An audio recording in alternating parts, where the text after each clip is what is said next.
Strategies four enhancement in food production എന്ന chapter, മൂന്നാമത്തെ ചാപ്റ്ററിലാണ് നമ്മളിപ്പോൾ നിൽക്കുന്നത്.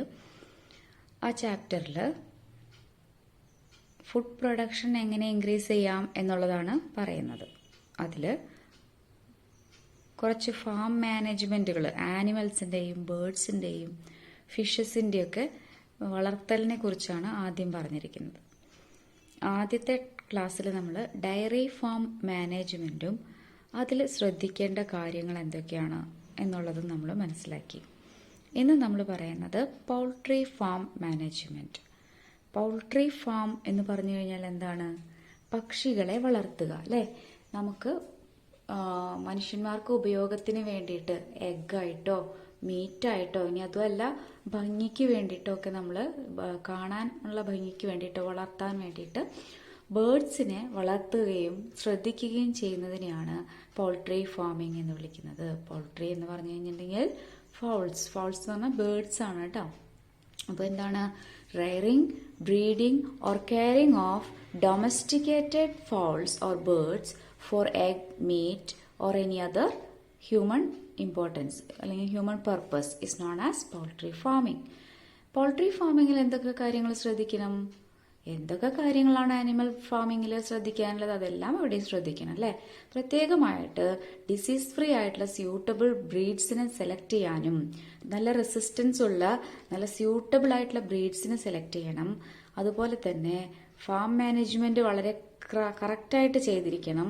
എന്ന് പറഞ്ഞാൽ നീറ്റ് ഹൈജീൻ ആയിട്ടുള്ള ഒരു ഫാം ആയിരിക്കണം ഉണ്ടായിരിക്കേണ്ടത്. അതുപോലെ ഇടയ്ക്കിടയ്ക്ക് അതിൻ്റെ മെയിൻ്റനൻസും കാര്യങ്ങളും ശ്രദ്ധിച്ചുകൊണ്ടിരിക്കണം. അപ്പോൾ അങ്ങനെയുള്ള ഫാം മാനേജ്മെന്റ് ക്ലിയർ ആയിരിക്കണം.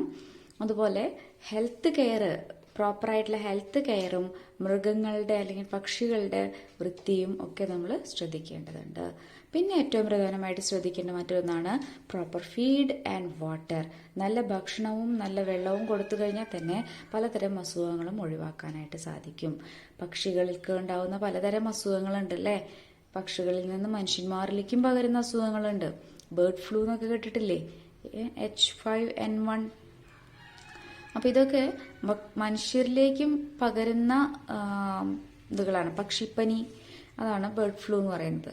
അപ്പോൾ അങ്ങനെയുള്ള കാര്യങ്ങളൊന്നും വരാതിരിക്കണമെങ്കിൽ അസുഖം വന്നതിനെ വേർതിരിച്ചെടുക്കുകയും അതിന് പ്രത്യേകമായിട്ടുള്ള ട്രീറ്റ്മെന്റ് കൊടുക്കുകയും, തീരെ രക്ഷയില്ല എന്നുണ്ടെങ്കിൽ എന്താ ചെയ്യാറുള്ളത്? ബേർഡ് ഫ്ലൂ എന്ന പക്ഷികളെ, ചിക്കനും ഡക്കിനെയൊക്കെ എന്താ ചെയ്യാറുള്ളത്? കൂട്ടത്തോടെ കൊന്നൊടുക്കുകയും കത്തിച്ച് കളയുകയും ചെയ്യുന്നത് നമ്മൾ കണ്ടിട്ടുണ്ട്, അല്ലേ?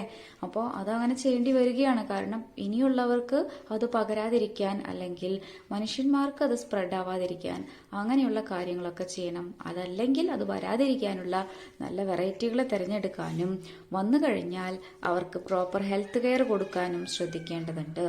അപ്പോൾ ഇതൊക്കെയാണ് പൗൾട്രി മാനേജ്മെന്റിൽ ശ്രദ്ധിക്കേണ്ട കാര്യങ്ങൾ. ഇനി നമ്മൾ പറയുന്നത് ആനിമൽ ബ്രീഡിങ്ങിനെ കുറിച്ചാണ്. ഇനി കുറച്ച് കാര്യങ്ങൾ നമുക്ക് ആനിമൽ ബ്രീഡിങ്ങിനെ കുറിച്ച് അറിയാനുണ്ട്. ആനിമൽ ബ്രീഡിങ്, മൃഗങ്ങളെ മെയ്റ്റ് ചെയ്യിപ്പിക്കുക. എന്താണ് ബ്രീഡിംഗ് എന്ന് പറഞ്ഞിട്ടുണ്ടെങ്കിൽ ഒരു മെയിലിനെയും സെലക്ട് ചെയ്യും, ഒരു ഫീമെയിലിനെയും സെലക്ട് ചെയ്യും. നല്ല ക്വാളിറ്റിയുള്ള ഒരു മെയിൽ ആനിമലിനെയും ക്വാളിറ്റിയുള്ള ഒരു ഫീമെയിൽ ആനിമലിനെയും സെലക്ട് ചെയ്ത് അതിനെ നമ്മൾ ബ്രീഡ് ചെയ്യാൻ അലോ ചെയ്യുകയാണ് ചെയ്യുന്നത്. അങ്ങനെ അതിൽ നിന്നും കിട്ടുന്ന ഓസ്പ്രിങ്സ് കുറച്ചും കൂടി മെച്ചപ്പെട്ട ക്വാളിറ്റി ഉള്ളതായിരിക്കും എന്നുള്ളതാണ് നമ്മൾ വിചാരിക്കുന്നത്. അപ്പം അങ്ങനെ കൺട്രോൾഡ് ആയിട്ട് മേറ്റിംഗ് നടത്തുന്നതിന് വിളിക്കുന്ന പേരാണ് ആനിമൽ ബ്രീഡിംഗ്. എന്തിനു വേണ്ടിയിട്ടാണ് കൺട്രോൾ ബ്രീഡിംഗ് ചെയ്യുന്നത്? Controlled breeding to get good quality അല്ലെങ്കിൽ desired quality animals are known as animal breeding. ഇതേപോലെ തന്നെ സസ്യങ്ങളെ ഉണ്ട് കേട്ടോ. പ്ലാന്റ്സിന്റെയും നമുക്ക് ആവശ്യമുള്ള ക്വാളിറ്റിയുള്ള പ്ലാന്റ്സിനെ നിർമ്മിച്ചെടുക്കാൻ വേണ്ടി 2 വ്യത്യസ്ത ചെടികളെ ക്രോസ് ചെയ്യിപ്പിക്കുന്നതിന് വിളിക്കുന്ന പേരാണ് പ്ലാന്റ് ബ്രീഡിംഗ്. ഒറ്റ സ്റ്റെപ്പ് കൊണ്ടൊന്നും ഇത് കംപ്ലീറ്റ് ആവില്ല കേട്ടോ. നമ്മൾ വിചാരിക്കും 2 ആനിമൽസിനെ ആണെന്ന് ബ്രീഡ് ചെയ്യിപ്പിച്ച് കഴിഞ്ഞാൽ ഒറ്റ സന്താനം കിട്ടി ശരിയായിന്ന്. അങ്ങനെയല്ല, അതിൽ ധാരാളം വേറെയും പ്രോസസ്സുകളുണ്ട്. എന്നിരുന്നാലും ബേസിക് ആയിട്ട് അതിൽ ചെയ്യുന്നത് ഇതാണ്. 2 വ്യത്യസ്ത ആനിമൽസിന്റെ ക്വാളിറ്റികളെ മിക്സ് ചെയ്യാൻ വേണ്ടി അതിനെ കൺട്രോൾഡ് മേറ്റിങ്ങിന് അലോ ചെയ്യുന്ന പ്രോസസ്സിനെയാണ് ആനിമൽ ബ്രീഡിംഗ് എന്ന് വിളിക്കുന്നത്. അപ്പോൾ ആനിമൽ ബ്രീഡിങ്ങിന്റെ ഒബ്ജക്റ്റീവ്സ് എന്തൊക്കെയാണ്? ലക്ഷ്യങ്ങൾ നമ്മളിവിടെ ആദ്യം തന്നെ പറഞ്ഞു. ഗുഡ് ക്വാളിറ്റീസ് കിട്ടാൻ വേണ്ടിയിട്ടാണ് നമ്മൾ ചെയ്യുന്നതെന്ന്, അല്ലേ? അത് തന്നെയാണ് ആദ്യത്തെ ഉദ്ദേശം. എന്താണ്? Combine good qualities of to different breeds. രണ്ട് വ്യത്യസ്ത ബ്രീഡുകളുടെയോ അല്ലെങ്കിൽ സെയിം ബ്രീഡിൽ തന്നെ നല്ല ഗുണങ്ങളുള്ള രണ്ട് വെറൈറ്റികളെ അല്ലെങ്കിൽ രണ്ട് സെയിം ബ്രീഡുകളെ തമ്മിലോ അല്ലെങ്കിൽ ചിലപ്പോൾ സ്പീഷീസുകൾ തമ്മിൽ വരെ വ്യത്യസ്തമായിട്ടുള്ള സ്പീഷീസുകൾ തമ്മിൽ വരെ ആനിമൽ ബ്രീഡിങ് ചെയ്യുന്നുണ്ട്. എപ്പോഴും സക്സസ് ആയിക്കൊള്ളുന്നില്ല, എന്നാലും അങ്ങനെയുള്ള കേസുകളും ഉണ്ട്. അപ്പോൾ എന്താണ് ഉദ്ദേശം? To combine good qualities of two animals. രണ്ട് ഇൻഡിവിജ്വൽസിന്റെ ഗുഡ് ക്വാളിറ്റികളെ മിക്സ് ചെയ്ത് പുതിയൊരു സന്താനത്തിനെ കിട്ടുക എന്നുള്ളതാണ് അതിന്റെ ഒബ്ജക്റ്റീവ്. അടുത്ത ഒബ്ജക്റ്റീവ് ടു ഇംപ്രൂവ് റെസിസ്റ്റൻസ്.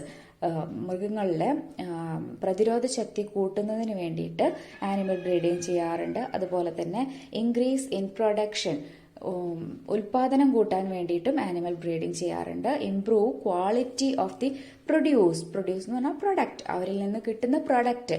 ആനിമൽസിനെ നമ്മൾ വളർത്തുന്നത് എന്തിനൊക്കെ വേണ്ടിയിട്ടാണോ അവരിൽ നിന്ന് നമുക്ക് എന്തൊക്കെയാണ് കിട്ടുന്നത്, അങ്ങനെ കിട്ടുന്ന പ്രൊഡക്റ്റുകളുടെ ക്വാളിറ്റി ഇംപ്രൂവ് ചെയ്യാൻ വേണ്ടിയിട്ടും നമ്മൾ ആനിമൽ ബ്രീഡിങ് ചെയ്യാറുണ്ട്. അപ്പോൾ ഇനി ആനിമൽ ബ്രീഡിങ്ങിന്റെ സ്റ്റെപ്സിലേക്കാണ് അടുത്തത് പോകുന്നത്.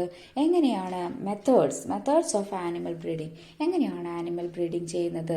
പല തരത്തിലുള്ള മെത്തേഡ്സിലൂടെയാണ് ആനിമൽ ബ്രീഡിങ് ചെയ്യുന്നത്. അതിനെ നമുക്ക് ജനറലായിട്ട് രണ്ടായിട്ട് ഡിവൈഡ് ചെയ്യാം. ഒന്നാണ് ഇൻ ബ്രീഡിങ്, മറ്റൊന്നാണ് ഔട്ട് ബ്രീഡിങ്. എളുപ്പമല്ലേ മനസ്സിലാക്കാനായിട്ട്? ഇൻ ബ്രീഡിങ്, അടുത്തത് ഔട്ട് ബ്രീഡിങ്. ഇൻ ബ്രീഡിങ് ഒരേ ഒരു തരം തന്നെയുള്ളൂ, അതിൽ പിന്നെ വ്യത്യസ്ത തരങ്ങളൊന്നുമില്ല. ഇൻ ബ്രീഡിങ് എന്ന് ഉദ്ദേശിക്കുന്നത് ഇത്രയേ ഉള്ളൂ, രണ്ട് സെയിം ബ്രീഡിൽ തന്നെ, ബ്രീഡിന്റെ ഉള്ളിൽ തന്നെ അല്ലേ, ഇൻ ബ്രീഡിന്റെ ഉള്ളിൽ തന്നെ എന്ന് പറഞ്ഞു കഴിഞ്ഞാൽ ബ്രീഡുകളൊന്നും വ്യത്യസ്തമല്ല. സെയിം ബ്രീഡ് ആനിമൽസിൽ തന്നെ നല്ല ക്വാളിറ്റിയുള്ള ആനിമൽസിനെ നമ്മൾ തിരഞ്ഞെടുക്കുകയാണ് ചെയ്യുന്നത്. വളരെ സെയിം ബ്രീഡ് ആയിട്ടുള്ള ക്ലോസ്ലി റിലേറ്റഡ് ആയിട്ടുള്ള ഇൻഡിവിജ്വൽസ് ആയിരിക്കും, പക്ഷേ അവരിൽ തന്നെ നല്ല ക്വാളിറ്റിയുള്ള മെയിലിനെയും ഫീമെയിലിനെയും സെലക്ട് ചെയ്ത് ബ്രീഡ് ചെയ്യിപ്പിക്കുക. ആ പ്രോസസ്സിനെ വിളിക്കുന്ന പേരാണ്. ഇത് ഒറ്റ സ്റ്റെപ്പ് കൊണ്ട് കഴിയില്ല. ആദ്യത്തെ തവണ അവരെ ബ്രീഡ് ചെയ്യിപ്പിക്കും, അതിൽ നിന്ന് കിട്ടുന്ന സന്താനങ്ങളെ വീണ്ടും നോക്കും, അവരിലും നല്ല ക്വാളിറ്റി ഉള്ളതിനെ വീണ്ടും എടുത്ത് അതിനെയും ബ്രീഡ് ചെയ്യിപ്പിക്കും. അങ്ങനെ 6 തവണ ഈ ബ്രീഡിംഗ് പ്രോസസ്സ് കണ്ടിന്യൂസ് ആയിട്ട് നടത്തും. ഒരേ ബ്രീഡിൽ തന്നെ 6 ജനറേഷൻസ്, 6 തലമുറകളിൽ ബ്രീഡിംഗ് എക്സ്പെരിമെന്റുകൾ നടത്തി അതിന്റെ ഏറ്റവും അവസാനം കിട്ടുന്ന പ്രോജനീസ് എന്ന് പറഞ്ഞ സന്താനങ്ങളിൽ നല്ല ക്വാളിറ്റിയുള്ള ബ്രീഡ് ഏതാണോ, നന്നായിട്ട് പാലും അതുപോലെ തന്നെ നല്ല മീറ്റും ഒക്കെ കിട്ടുന്ന ഏതാണ് നമ്മുടെ ഗുണം, നമ്മൾ ഉദ്ദേശിക്കുന്നത് എന്താണെന്ന് അറിയില്ല, അതിനനുസരിച്ചിട്ടുള്ള ഗുണങ്ങളുള്ള ആനിമലിനെ നമ്മൾ സെലക്ട് ചെയ്യുന്ന പ്രോസസ്സിനെയാണ് ഇൻ ബ്രീഡിംഗ് എന്ന് വിളിക്കുന്നത്. മനസ്സിലായി കാണുമെന്ന് വിചാരിക്കുന്നു. Breeding means mating or breeding of closely related animals of the same breed for up to 4 to 6 generations continuously in order to obtain a homozygous or pure line. കേട്ടിട്ടുണ്ടോ homozygous എന്ന്? Genetics പഠിച്ചുകൊടുന്ന സോളജിയിൽ അപ്പോൾ കേട്ടിട്ടുണ്ടാവും അല്ലേ? ക്യാപിറ്റൽ ടി സ്മോൾ ടി അതാണ് homozygous. എന്താണ് homozygous? 2 ജീനുകൾ ഒരേപോലെ dominant ആയിട്ടോ റിസസീവ് ആയിട്ടോ വരുന്ന കണ്ടീഷനെ വിളിക്കുന്ന പേരാണ് ഹോമോസൈഗസ്. പ്യുവർ ആയിരിക്കൂലേ ആ ക്യാരക്ടർ? അപ്പോൾ ക്യാപിറ്റൽ ടി എന്ന് പറഞ്ഞാൽ ടോൾ എന്നുള്ള ക്യാരക്ടർ പ്യുവർ ആണ്. സ്മോൾ ടി എന്ന് പറഞ്ഞാൽ ഡ്വാർഫ് എന്നുള്ള ക്യാരക്ടർ അവിടെ പ്യുവർ ആണ്, വളരെ ക്ലിയർ ആണ്. പിന്നെ അതിൻ്റെ ഉള്ളിലെ ജീനുകളുടെ മിക്സിങ് ഒന്നുമില്ല അല്ലേ? അതേപോലെ ജീനുകളെല്ലാം ഇതേപോലെ എല്ലാം ഹോമോസൈഗസ് ആയിട്ട് കിട്ടാൻ വേണ്ടിയിട്ട് നമ്മൾ ഈ പ്രോസസ്സ് ചെയ്താൽ മതി. ഒരു 6-7 ജനറേഷൻസ് ആനിമൽസിനെ ഒരേ ബ്രീഡിന്റെ തന്നെ വീണ്ടും ഓസ്പ്രിങ്സിനെ ഉണ്ടാക്കി കഴിഞ്ഞാൽ ഹോമോസൈഗസ് ആയിട്ടുള്ള ആനിമൽസിനെ നമുക്ക് ഉണ്ടാക്കാനായിട്ട് സാധിക്കും. അപ്പോൾ അതാണ് ഇൻബ്രീഡിങ്ങിന്റെ ഒബ്ജക്റ്റീവ്സ്, അല്ലെങ്കിൽ ഇൻബ്രീഡിങ് ചെയ്യുന്ന മെത്തേഡുകൾ ഇതൊക്കെയാണ്. ഇതിന് കുറച്ച് നെഗറ്റീവ്സ് ഒക്കെ ഉണ്ട്. കണ്ടിന്യൂസ് ആയിട്ട് ഇൻബ്രീഡിങ് ചെയ്ത് കഴിഞ്ഞിട്ടുണ്ടെങ്കിൽ നമുക്കറിയാം ചെടികളിൽ എന്തുണ്ടാവാറുണ്ട്, ഇൻബ്രീഡിങ് ഡിപ്രഷൻ ഉണ്ടാവാറുണ്ട് അല്ലേ?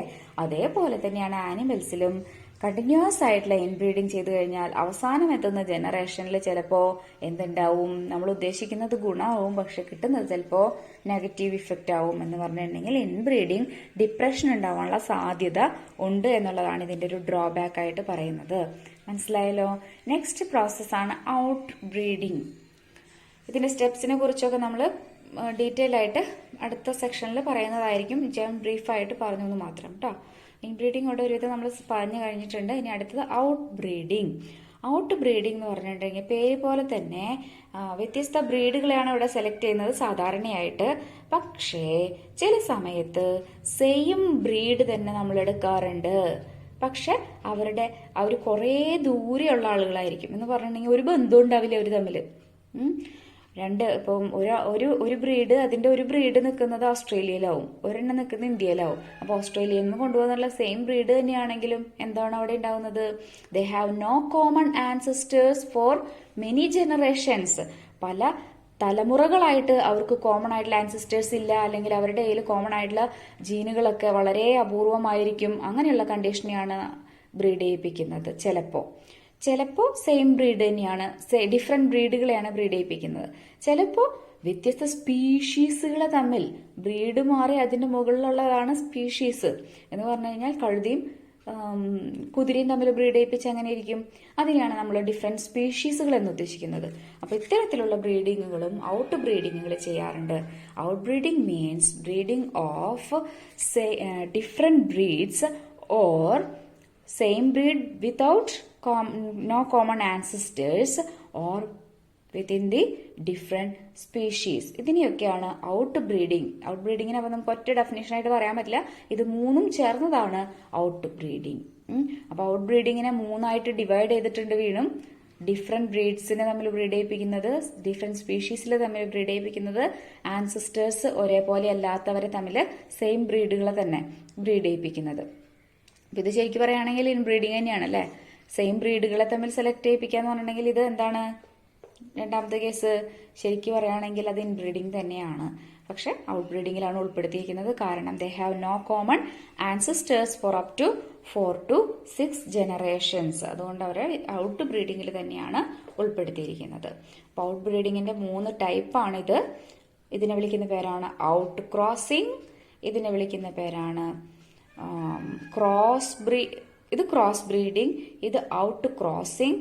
നെക്സ്റ്റ് ഇതിനെ വിളിക്കുന്ന പേരാണ് ഇന്റർ സ്പെസിഫിക് ഹൈബ്രിഡൈസേഷൻ. ഡിഫറെന്റ് സ്പീഷീസുകളെ നമ്മൾ ക്രോസ് ചെയ്യിപ്പിക്കുന്നതിനെ വിളിക്കുന്ന പേരാണ് ഇന്റർ സ്പെസിഫിക് ഹൈബ്രിഡൈസേഷൻ. ഇത്രയും കാര്യങ്ങളാണ് ഉദ്ദേശിക്കുന്നത്. പൗൾട്രി ഫാമിംഗ് എന്താണെന്ന് പറഞ്ഞു നമ്മൾ. Rearing and breeding or caring of domesticated birds for eggs, meats, etc. are known as poultry farming. Farm മാനേജ്മെന്റിൽ ശ്രദ്ധിക്കേണ്ട കാര്യങ്ങൾ: selection of disease free suitable breed, proper farm management, health care and hygiene checkups, next proper feed and water. Next നമ്മൾ പറഞ്ഞ topic animal breeding ആയിരുന്നു. It means controlled mating to get good quality animals. And the objectives are combine good qualities of two breeds to improve resistance of the animals, to increase in the production, improve the quality of the produce. ഇത്രയൊക്കെയാണ് അതിന്റെ animal ബ്രീഡിങ്ങിന്റെ main objectives. Next methods ആണ് പറഞ്ഞത്. In ബ്രീഡിങ്ങും out ബ്രീഡിങ്ങുമാണ് 2 മെത്തേഡുകൾ. അതിലെ in breeding വളരെ എളുപ്പമാണ്. എന്താണ്? Mating between two closely related individuals of the same breed. അതാണ് ശ്രദ്ധിക്കേണ്ടത് കേട്ടോ. For up to 4 to 6 generations continuously in order to produce a homozygous line of individuals or pure line of individuals. It has many merits and also demerits. Next coming is outbreeding. Outbreeding means breeding of different breeds, breeding between different breeds. Or it may be between the same breed but having no common ancestors. And there is one more case of outbreeding, that is different species, crossing between different species. For example, crossing between a horse and a donkey. These are the class for today. Thank you.